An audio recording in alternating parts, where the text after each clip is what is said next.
Hello, this video is brought to you by my supporters on Patreon and my members on YouTube. Minasan, arigatou gozaimasu. My name is Kurt. Today is the 5th day of January 2023, and this is my Good Life meditation. It's an exercise that I do each and every morning, a little bit after waking up. It's now 4:45 a.m. spot on. I do this to remember my life objectives and principles, those which are outlined in my book, Going Alone, to study, reflect upon these, and improve them if I can. I also use the time to reflect on the last 24 hours, including my sleep, to see how I did with the challenges and opportunities that I met along the way. I plan for the coming day, and then I prepare myself for death. And then I begin my day in earnest. But before I do any of that, I like to read a poem. So I actually have completed, mostly, the complete works of John Keats, which was a very significant thing to complete in my life. What I mean by complete is that I read all of the poems that I could read within like 5 minutes. He's got some epics in here. I didn't read most of those. I read a few of them, but mostly I read all of them here or just in passing while I was seated somewhere. I like short stuff. Significant.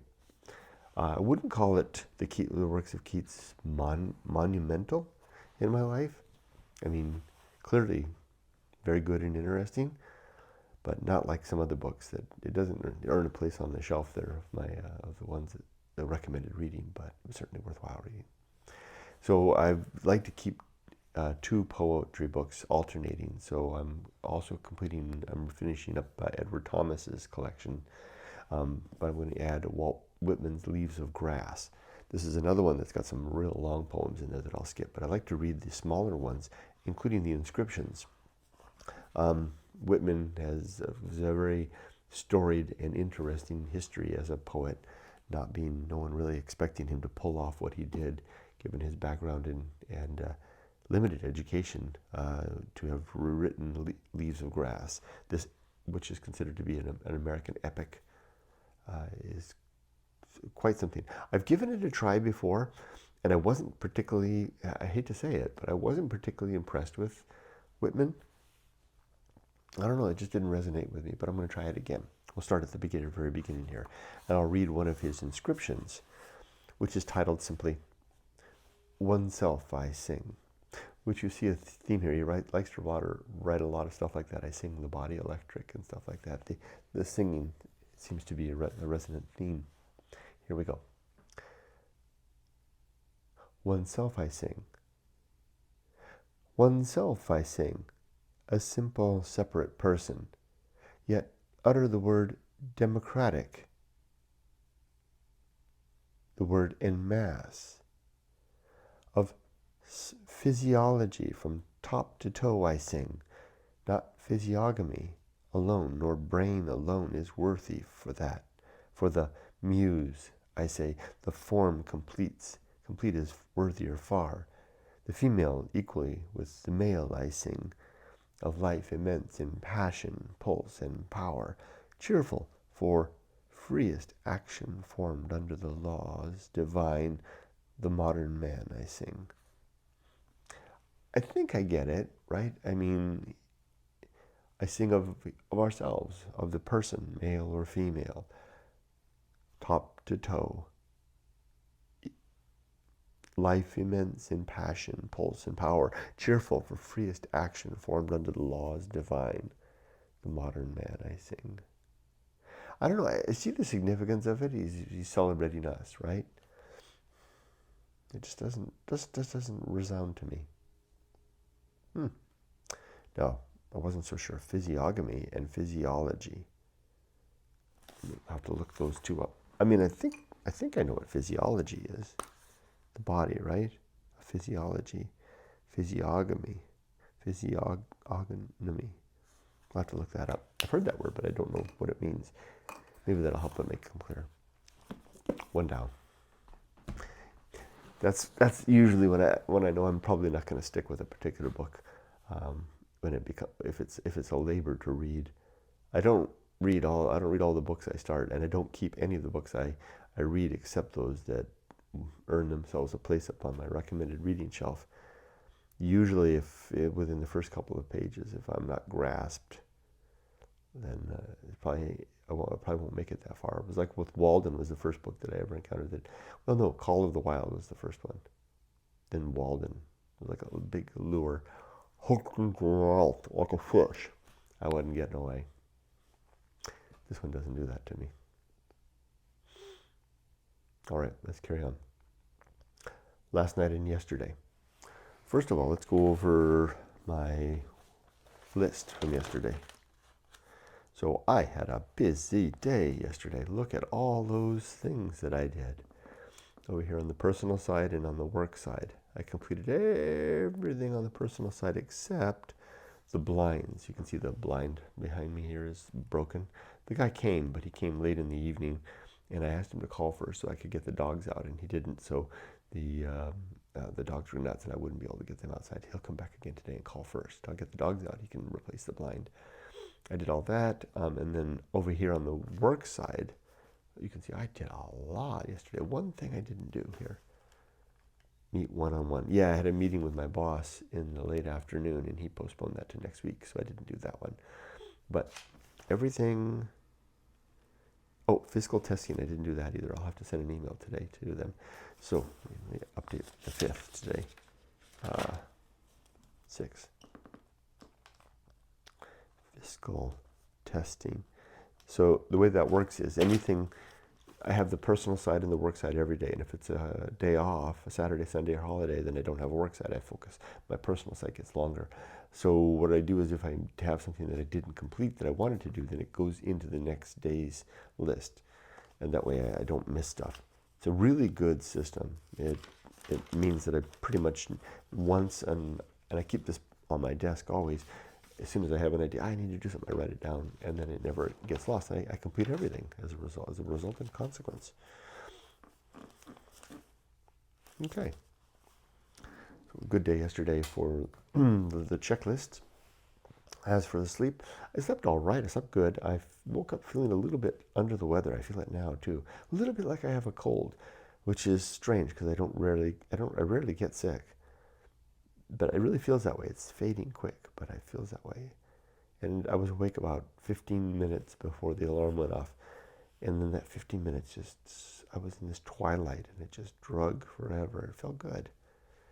And then the alarm went off, and I was off to the races, as always. Yesterday, good day, just in terms of overall well-being. Beginning in the middle of December, I stopped using my chair. I have a standing desk over here. And I usually, throughout the day, I would up and down accordingly. And I would usually try to stand as much as possible, but then put it down when my feet or legs hurt. And I've discovered that by moving even a little bit, walking past it, pacing back and forth, just flexing a little bit, the pain would go away. And I'm to the point now that I don't sit at all anymore throughout the day. I made it all the way through from the middle of December all the way to the end. And when I hit New Year's, I don't really make resolutions, but I kind of resolved that I would continue to stand. And I have been. It's only 5 days in, but it's no problem at all. And I feel good as a result. I've noticed I've lost a little weight as a result too. Good feeling. I noticed that I'm standing taller now too. I'm not slouching. I mean, a lot taller. I mean, my posture, my what do you call it? What is it called when you stand well? Your posture, right, is good. Better than best of my life. I'm not slouching anymore.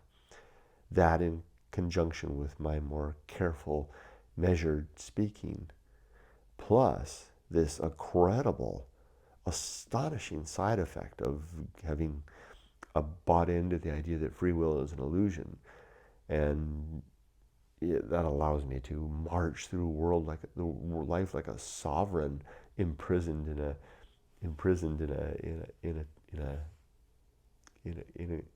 chase of sorts. A chase. Imagine like a king trapped in their carriage. They can't get out. Someone else is directing it, but they're in there. They're a king. That's how it feels to have given up on the idea of free will, because I feel like I'm traveling but not engaged. I mean, I'm like, the things are happening. I mean, it's so strange. It doesn't mean you give up. It doesn't mean I stop trying. It doesn't mean I don't take action. I'm not sitting on the TV playing video games or watching reruns all day.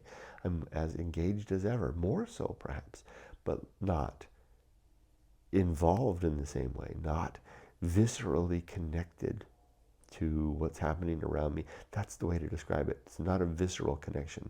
You don't feel an ache or a pain when things happen or when there's consequences. I really need, it's going to take some time to find a way to communicate this sense. It's all good. It's like being free to live without the consequences of life. Or not, that's not even a way to say it too. Because it would sound like there's no way to say it. Because it would sound like if I say that there's no consequences, then I'm no longer a human being. It's not like that. It's the visceral sense has gone.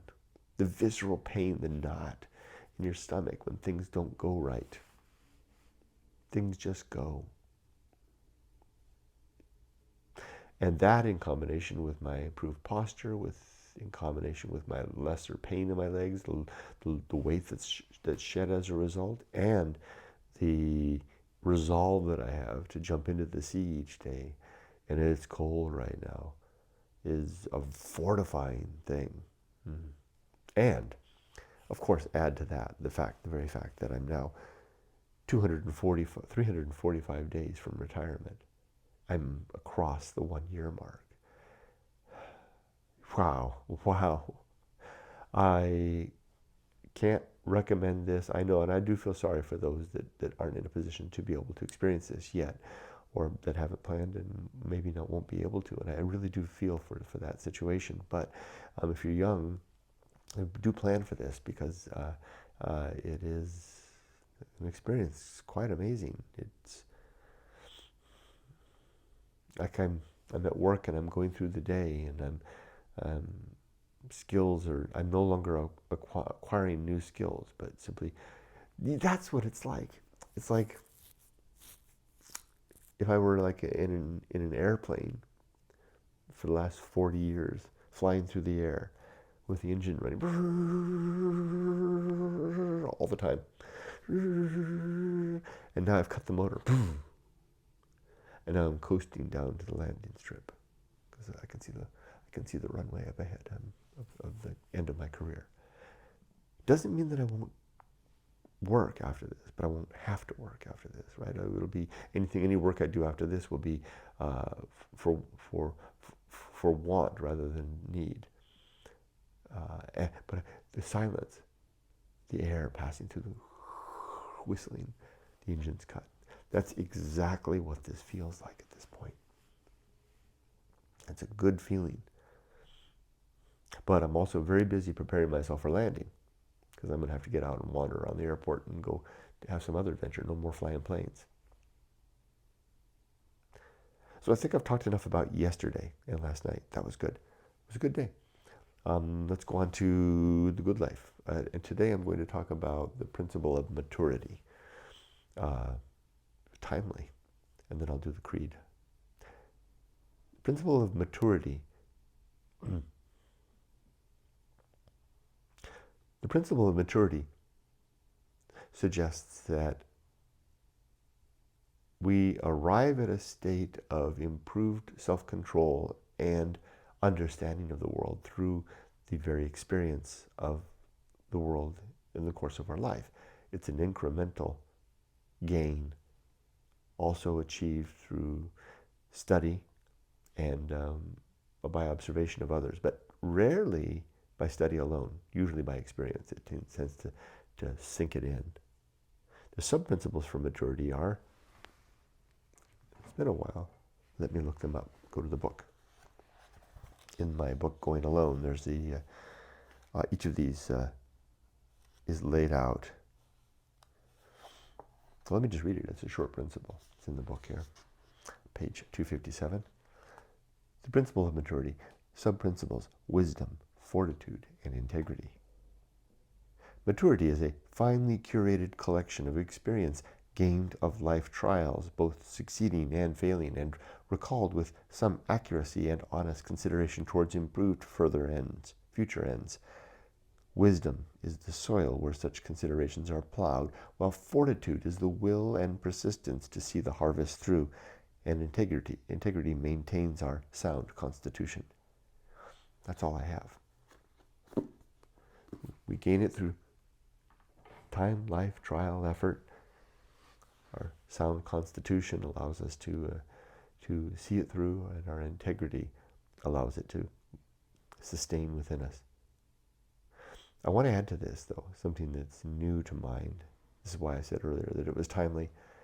And that is a revelation of sorts, an understanding I've gained through the study of artificial intelligence. Namely, that with increased training comes emergent qualities. As we give AI more information to digest and consolidate, it gains understanding and capabilities that we might not have expected. And I see a striking similarity with our own maturation process, whereas over time, with an increased collection of information, digesting and compressing that data within our brain, and instantiating it within the synapses of our head, we begin to see the emergence of the qualities that I would call maturity, namely increased capacity of understanding, empathy, self-control, discipline, resolve, and hindsight.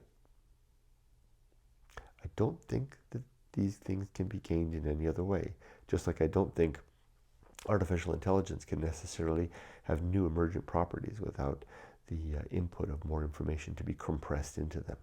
Likewise, as we compress the experience of life into us, maturity is the emergent quality that comes out the other side in all of its various manifestations.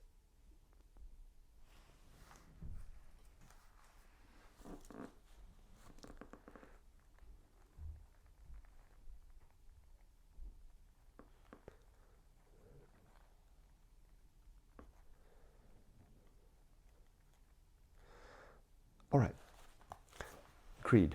Let's list off the 8 objectives. To be always ready to die, to make good and effective use of time, to develop and maintain good and sound life principles, to cultivate good emotional reactions, to perform good actions, to recognize true limits and true opportunity, to do just one thing at a time, and do that thing slowly and deliberately and carefully, and to maintain my balance. Now for the 35 principles. Here we go. Maturity will be in there. Look for it up in the front-ish. War, reason, homunculus, anchor hold, home of good and evil, purpose, atomic principle, nature, pirate ride, maturity, social principle, family, public speaking, temperance, life will not go well, the horror show, that which must be born, the feast of offal, distraction, agency, and the great indifference.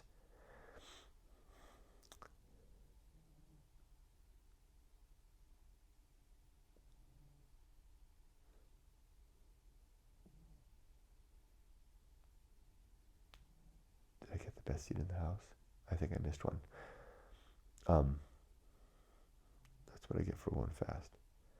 The restless man, the path of wildness, the great life adventure, the risk of avoiding risk, sin and damnation, complete oblivion, the season of philosophy, script writing, the bullseye, aim, the uphill climb, arena and utility, nothing is enough, the principle of fun,